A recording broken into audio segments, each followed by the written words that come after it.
18ویں ترمیم میں صوبائی خود مختاری دی گئی ہے صوبوں کو۔ یہ وزیر اعلیٰ ہاؤس سے نیچے ڈسٹرکٹس کو جانے چاہیے،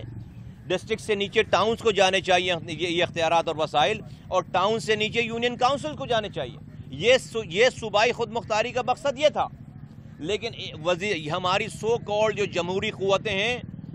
وہ معذرت کے ساتھ جب وہ دور اقتدار میں آتی ہیں وہ ان سے بڑا ڈکٹیٹر کوئی نہیں ہوتا۔ جس شخص کے گھر پر پانی نہ آئے پینے کا، جس شخص کے گھر کے آگے سے گٹر کا پانی ہلے نہ، جس شخص کے جو کراچی والا گھر سے باہر نکلے اس کو کچرے کا ڈھیر ملے، جو رات میں سوئے تو اس کو بجلی نہ ملے، جو صبح اٹھے تو اس کو گیس نہ ملے، جو کہیں جاب پر جائے تو اس کی جاب کو کسی نے جعلی ڈگری پہ اس کی جاب ہتھیالی ہو،